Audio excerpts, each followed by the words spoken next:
감사합니다. 하나님, 저에게 은혜를 베풀어 주시고 저희를 예배자로 삼아 주시고 오늘도 하나님께 영광 올려드리기 위하여 저희를 이 예배 자리에 불러주심에 참으로 감사드립니다. 하나님, 이 예배를 통하여서 하나님 홀로 영광 받아 주시옵고 또한 저희가 사모하는 은혜를 주님께서 풍성히 내려주사 저희가 오늘 받은 그 은혜를 또 붙들고 이 세상에 나아가서도 예배자로 살아갈 수 있도록 주님 저희 앞길을 인도하여 주시고 도와주시옵소서. 감사드리옵고 예수님의 이름으로 기도드리옵나이다. 아멘.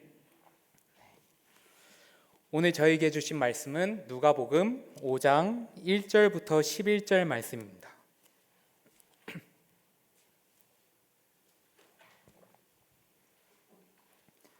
누가복음 5장 1절부터 11절 말씀입니다. 제가 가진 성경으로는 신약성경 95쪽에 있습니다.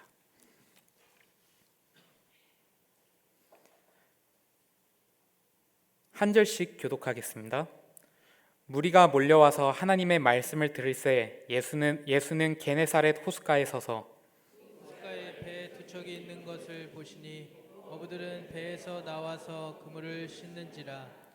예수께서 한 배에 오르시니 그 배는 시몬의 배라. 육지에서 조금 떼기를 청하시고 앉으사 배에서 무리를 가르치시더니 말씀을 마치시고 시몬에게 이르시되 깊은 데로 가서 그물을 내려 고기를 잡으라. 시몬이 대답하여 이르되 선생님, 우리들이 밤이 새도록 수고하였으되 잡은 것이 없지만은 말씀에 의지하여 내가 그물을 내리리라 하고 그렇게 하니 고기를 잡은 것이 심히 많아 그물이 찢어지는지라. 이에 다른 배에 있는 동무들에게 손짓하여 와서 도와달라 하니 그들이 와서 두 배의 채움에 잠기게 되었더라. 시몬 베드로가 이를 보고 예수의 무릎 아래에 엎드려 이르되 주여 나를 떠나소서 나는 죄인이로소이다 하니 이는 자기 및 자기와 함께 있는 모든 사람이 고기 잡힌 것으로 말미암아 놀라고 세베대의 아들로서 시몬의 동업자인 야고보와 요한도 놀랐음이라. 예수께서 시몬에게 이르시되 무서워하지 말라. 이제 후로는 네가 사람을 취하리라 하시니 함께 읽겠습니다. 그들이 배들을 육지에 대고 모든 것을 버려두고 예수를 따르니라. 아멘. 오늘 본문 말씀에서는 이제 예수님을 따르는 무리들에게 말씀을 전하시기 위하여 배를 선택하십니다. 배 위에서 사람들이 다 볼 수 있도록 이렇게 배 위에 서서 말씀을 전하시려고 했습니다. 그래서 이제 누구 배에 탈까 배를 선택하시는데 예수님께서 선택하신 배가 바로 베드로의 배였습니다. 하지만 이때 베드로는 무엇을 하고 있었냐면 그날 밤새도록 물고기를 잡으려고 이렇게 노력했는데 물고기를 한 마리도 잡지 못하고 실패하고 이제 다음 날 작업을 위해서 그물을 싣고 있는 중이었습니다. 그러면 이제 베드로는 지금 자신의 배에 앉아서 그물을 싣고 있으면서 바로 옆에는 예수님이 자신의 배에 이렇게 앉으셔서 말씀을 전하시고 계신 것입니다. 바로 옆에서 가장 가까운 곳에 앉아서 예수님의 말씀을 들었던 것이죠. 그런데 예수님께서는 이제 무리에게 말씀을 다 전하시고 마치시고 4절에서는 개인적으로 베드로에게 깊은 곳으로 가서 그물을 던져라 라고 말씀하십니다. 예수님은 베드로의 문제를 이미 알고 계셨고 그 문제를 알고 계신 상태에서 베드로의 배에 앉으셨으며 무리들에게 하나님의 말씀을 가르치신 이후에는 이제는 다시 베드로에게 집중하셔서 그에게 말씀하시는 것이 바로 깊은 데로 가서 그물을 던져라 라고 말씀하신 것입니다. 만약에 저희가 성경 말씀을 보면서 베드로의 성격이 참 욱하고 참 다혈질일 때가 참 많은 것을 저희가 볼 수 있는데 평소에 정말 성미가 급한 그런 베드로의 성격이었다면 아마 욱하고 예수님의 그 말씀을 들었을 때 성질을 먼저 내었을 것입니다. 지금 자신은 어부 인생이 지금 몇십 년이고 지금 내 옆에 계신 이분은 지금 젊습니다. 나이도 어리고 30대인데 게다가 이분은 목수 출신이고 나는 어부 출신인데 경력으로 따져도 내가 훨씬 더 이 일을 잘하는데 지금 밤새도록 수고하여도 얻지 못했고 아무것도 얻지 못했고, 그리고 깊은 곳으로 가서 그물을 던지는 것은 지금 이 시각에 봐도 정말 옳은 선택이 아닐 텐데, 어찌 그냥 나보다 나이도 어린 이 경험도 없는 목수가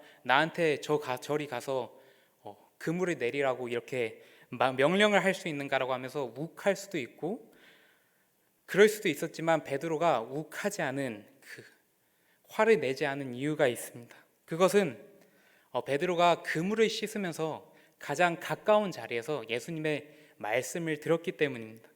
그리고 오늘 말씀에서 베드로가 처음으로 예수님을 만난 그 자리가 아닙니다.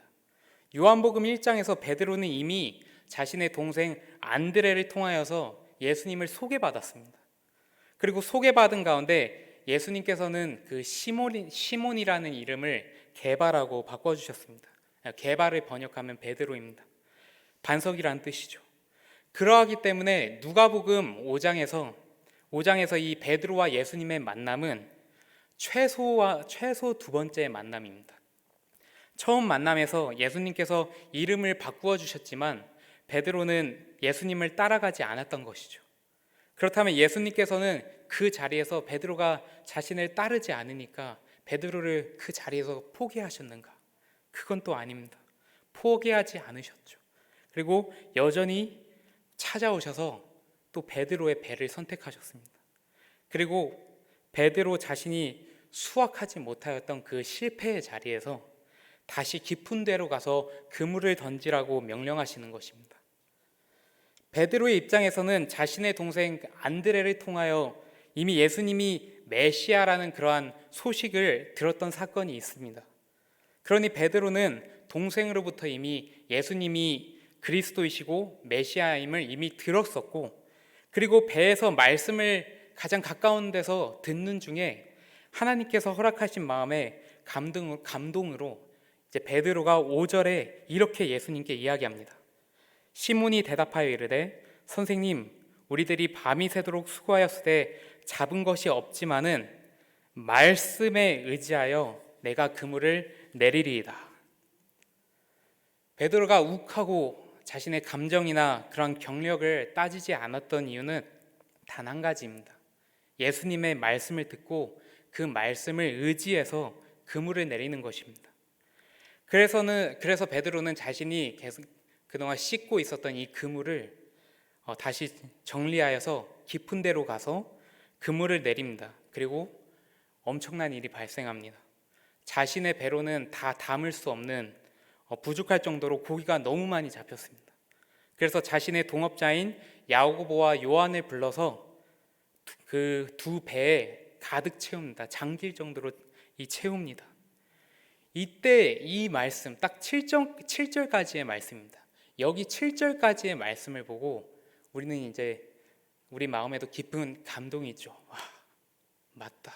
역시 내 실패의 자리에서도 하나님의 말씀을 의지하니까 순종하였더니, 그 말씀에 믿음으로 그 말씀에 순종하였더니 배가 가득 차도록 고기를 잡았구나.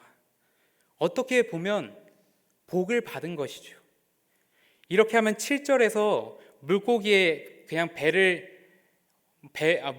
배에 가득 채우고 7절 말쯤에서 이제 여기에서 끝나야 합니다. 7절에서 이 사건이 끝난다면 이것이 이제 베드로의 인생에, 또 나의 인생에 최고의 기적이 될 수 있습니다. 그런데 오늘 본문에서 말씀하고 있는 것은 여기 7절 말씀에서 끝나지 않는다라는 것에 초점이 있습니다. 그래서 내 인생의 최고의 기적은 내가 부족하고 실패한 자리에서 그냥 복을 받고, 이 세상적인 복을 받고, 그 복을 받고 끝난 것이 아님을 저희가 깨달을 수 있습니다. 주일학교 찬양 가사 중에 이러한 가사가 있습니다. 깊은 데로 가서 그물을 던져라. 어부 아저씨 베드로는 순종했어요. 그리고 야호 야호 신난다. 한 배 가득 잡힌 고기 하고 예수님 말씀 순종하면 하늘나라 축복 가득, 이러한 가사가 있습니다. 이것이 7절까지의 찬양입니다. 그 뒤가 없습니다.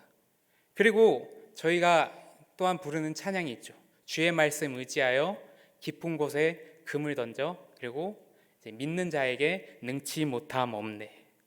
7절에서 끝났습니다. 8절부터의 말씀이 없는 것입니다.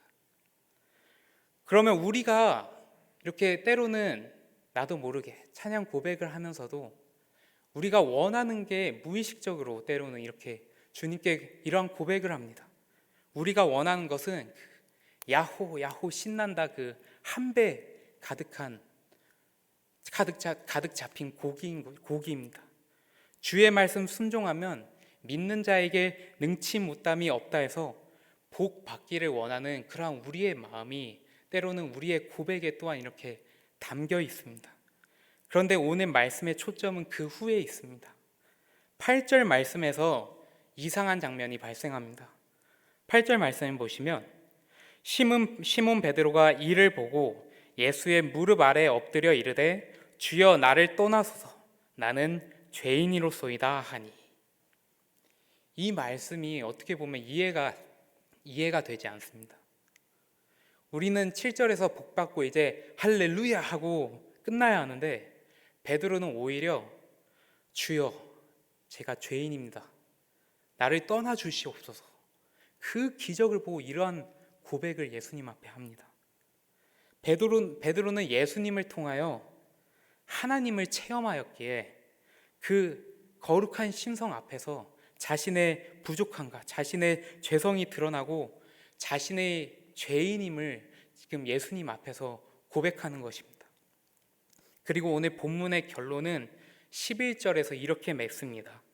그들이 배들을 육지에 대고 모든 것을 버려두고 예수를 따르니라. 베드로에게 있어서 초점은 가득 잡힌 고기가 아니었습니다. 자기 평생의 생업을 쥐어주어야 할 그 배도 아니었습니다. 배도 버리고 또 가득 잡힌 그 물고기도 버려두고 예수님을 따르는 것입니다. 이것이 내 인생의 최고의 기적이라는 것을 말씀을 통하여 오늘 저희에게 알려주는 것입니다. 예수님께서 베드로에게 오셔서 실패의 자리에서 다시 회복하게 하셔서 고기를 많이 잡게 하신 이유는 단 한 가지였습니다. 바로 예수님이 누구신지, 내가 누구인지 알라라는 것입니다. 우리가 베드로를 생각할 때 때로는 놓치는 것이 있습니다. 베드로는 우선 유대인입니다. 베드로는 유대인이기 때문에 어렸을 때부터 그 토라에 대해서 익히 알고 있습니다. 수도 없이 많이 들었습니다. 어부였지만 그가 지식이 많지는 않았었지만 유대인으로서 어렸을 때부터 유대인의 절기를 계속 꾸준히 지키고 유대인의 관습을 따라서 구약 성경에 대해서는 베드로도 어느 정도 알고 있는 자입니다. 근데 동생 안드레로부터 예수가 구약에서 말하는 그 메시아임을 들었습니다. 근데 그것을 믿지 못하는 상황이었기 때문에 예수님을 그때는 요한복음 1장에서는 따라가지 않았던 것입니다. 그래서 예수님께서는 그 베드로의 실패의 자리에 다시 찾아오셔서 그곳에서 가능하지 않은 일을 이렇게 행하심으로 베드로가 예수님이 메시아이심을 깨닫도록 하시는데 목적이 있다는 것입니다.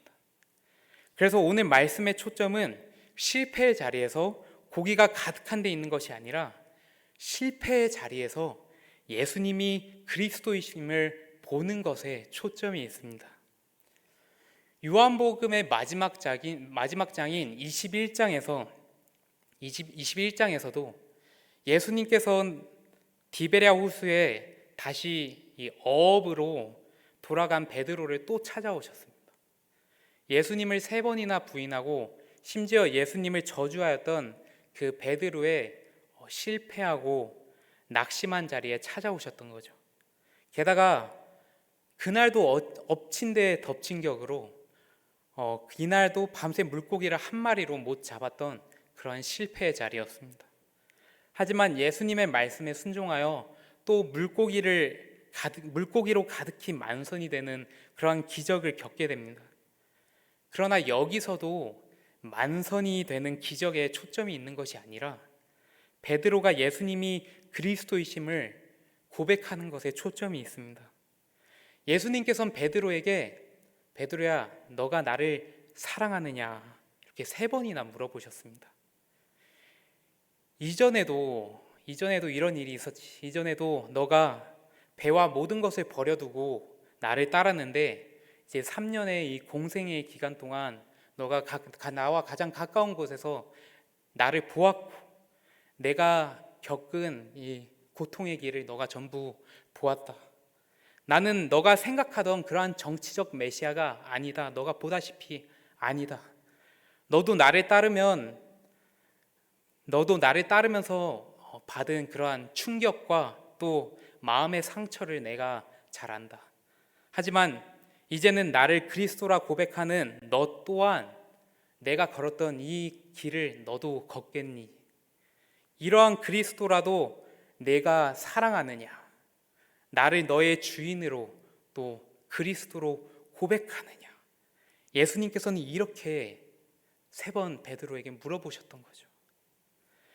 완전한 실패자였던 베드로는 너무나도 부끄러워서 예수님이 다시 찾아오셨을 때 배에서 우선 내리기도 전에 그 예수님이신 줄 알았습니다.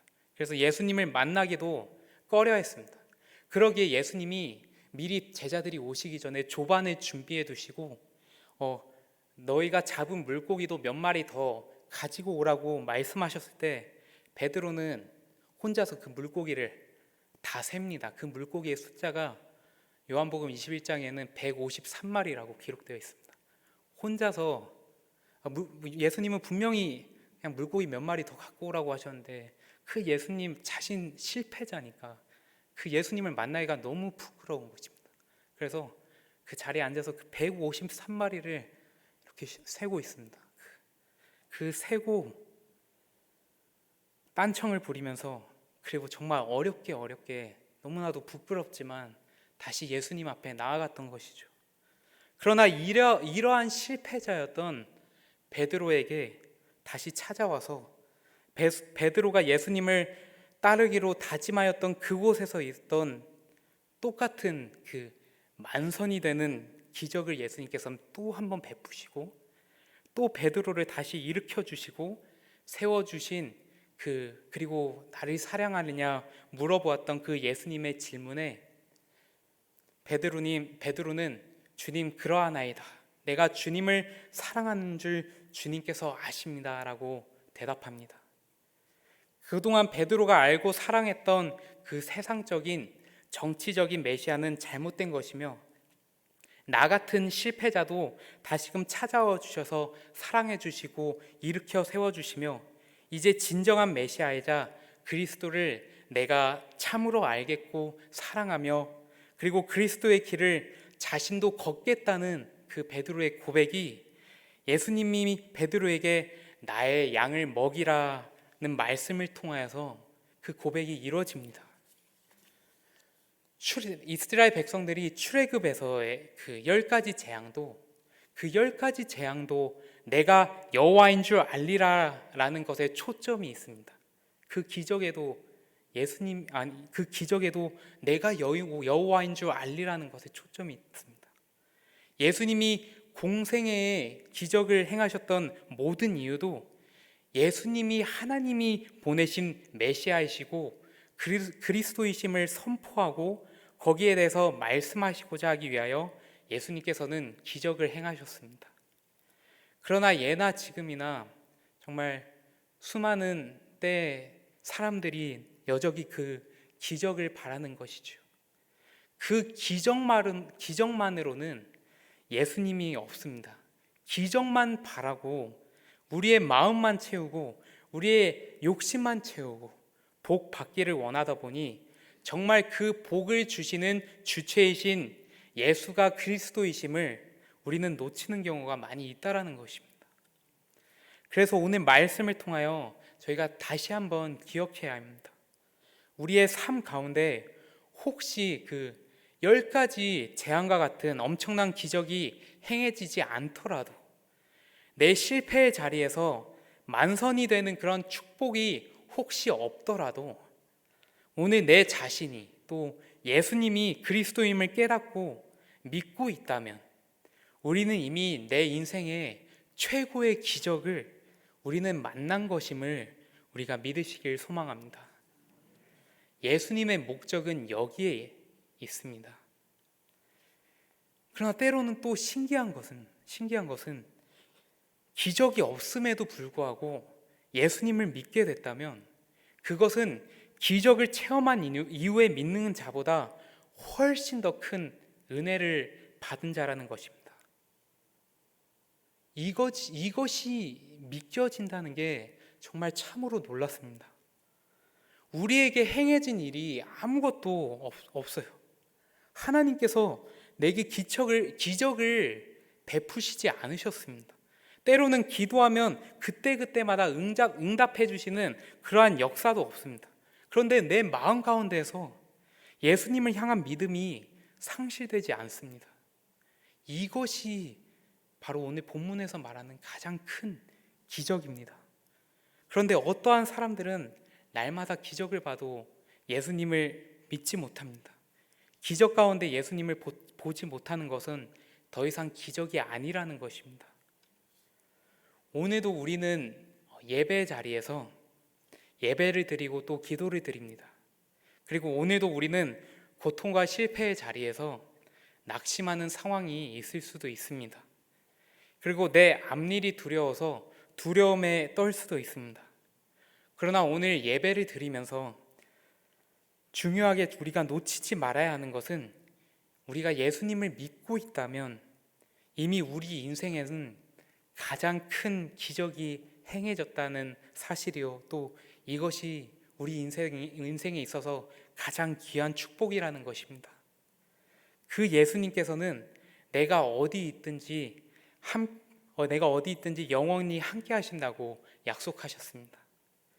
절대 자기의 백성을 버리지 않으시고 믿지 못한다면 끝까지 찾아가셔서 베드로의 그 배에 앉으심으로 그를 자기의 백성으로 삼아주시는 주님이십니다. 그러므로 하나님은 자기의 백성을 포기하지 않으십니다. 주님께서 우리를 붙들고 계십니다.